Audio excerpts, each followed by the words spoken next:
Hello everyone, I wanted to do a chronograph video today, but unfortunately I've bought a new table for it, so I'll be able to get better results and do a setup with it, and it's not actually arrived yet, and now it's going to be too dark outside to get a good result if it does eventually come.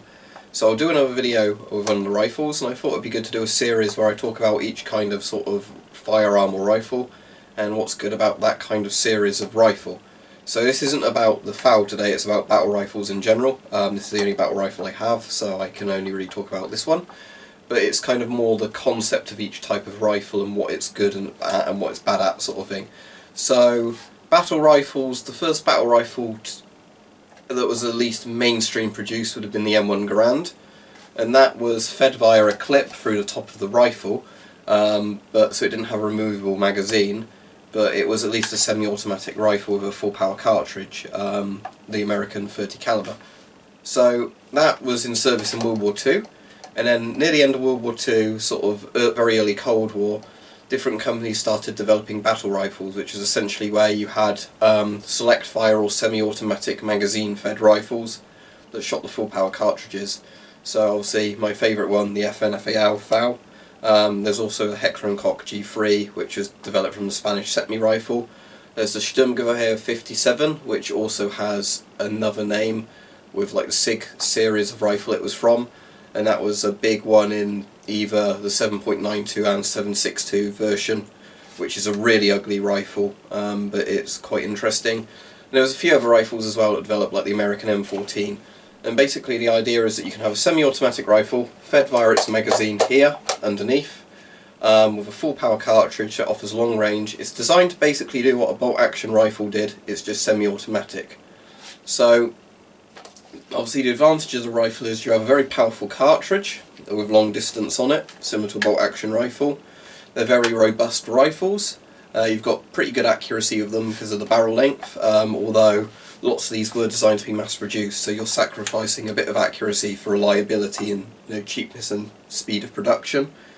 And all round very good rifles. The drawbacks of something like this is the length and weight.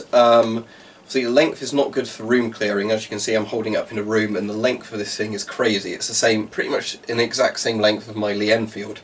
So you're looking at the length of a bolt action rifle for something that's semi-automatic. If you compare this to the size of a modern, cut off 5.56 assault rifle, or at least a carbine like the M4, where the stock would be, the end of the barrel would be around here. They're a lot shorter.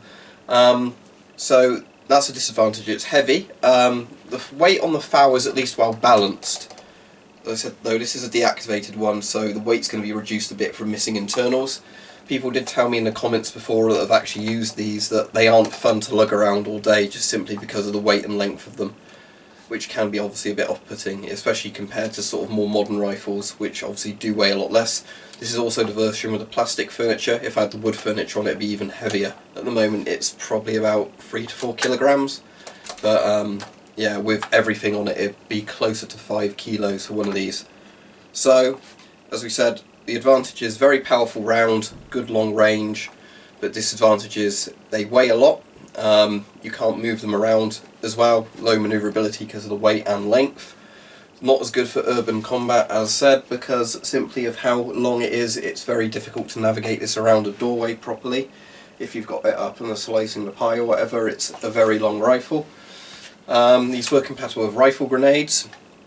And as we said in the other video, battle rifles are now beginning to re-emerge again, simply because of the fact that when everything changed down to things like 5.56, you've got less range and power on the rifle, and then they realised you sort of need that, at least with a marksman or a heavy machine gunner, to have sort of or squad machine gunner to have a sort of more powerful round again. So it's going back to these rifles, even if they're sort of limited use.